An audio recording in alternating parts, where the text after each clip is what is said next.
Doctor कोठेज gastro liver care and GI endoscopy centre, सोलापुरातील अत्याधुनिक गॅस्ट्रो उपचार केंद्र. सोलापूर शहर मध्यचे आमदार देवेंद्र कोठे यांनी भारतीय जनता पार्टीकडून अधिकृत उमेदवार म्हणून जाहीर झालेल्या सर्व उमेदवारांना मनापासून शुभेच्छा दिल्या. 15 जानेवारी रोजी होणाऱ्या सोलापूर महानगरपालिका सार्वत्रिक निवडणुकीच्या पार्श्वभूमीवर त्यांनी पक्षाच्या उमेदवारांशी संवाद साधत विजयासाठी एकजुटीने काम करण्याचे आवाहन केले. यावेळी आमदार कोठे म्हणाले की भाजपने शहराच्या सर्वांगीण विकासासाठी नेहमीच प्राधान्य दिले असून पायाभूत सुविधा, रस्ते, पाणी पुरवठा, स्वच्छता, आरोग्य व शिक्षण क्षेत्रात अनेक विकासकामे मार्गी लावली आहेत. ही विकासाची घोडदौड पुढे नेण्यासाठी नागरिकांनी भाजपच्या उमेदवारांच्या पाठीशी ठामपणे उभे राहावे असे त्यांनी सांगितले. 15 जानेवारी रोजी होणाऱ्या मतदानात सोलापूर शहरातील सर्व जागरूक नागरिकांनी भारतीय जनता पार्टीच्या कमळ चिन्हाला बटन दाबून भाजपच्या उमेदवारांना प्रचंड बहुमताने विजयी करावे असे आवाहन आमदार देवेंद्र कोठे यांनी केले.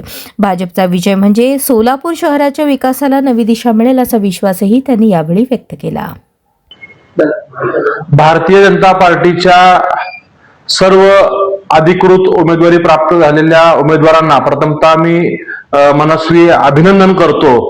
उद्याच्या निवडणुकीसाठी त्यांना मनापासून शुभेच्छा देतो.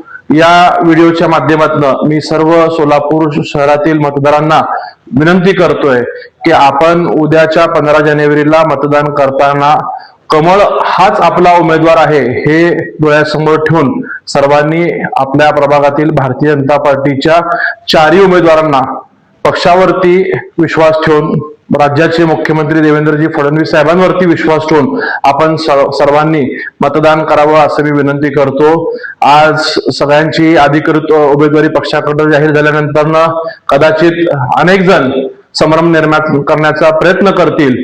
कोणी नातेवाईक म्हणून करतील, कोणी मित्र परिवार म्हणून करतील, कोणी कालपर्यंत सोबत असलेले पक्षातील सहकारी अन्य पक्षातनं किंवा अपक्ष म्हणून निवडणुकीला सामोरं जाऊन मतदारांमध्ये संभ्रम निर्माण करण्याचा प्रयत्न करत असतील तर मी या व्हिडिओच्या माध्यमातून पुन्हा सर्वांना जबाबदारीने सांगतो की कमळ हाच आपला उमेदवार असणार आहे आणि ज्या ज्या प्रभागात भारतीय जनता पार्टीने अधिकृत उमेदवारी दिलेली आहे त्या अधिकृत उमेदवारांचंच काम आपण सर्व सहकार्यांनी करायचं आहे आणि मतदारांनी सुद्धा त्यांनाच मतदान करायचं ही मी सर्वांना विनंती करतो. धन्यवाद.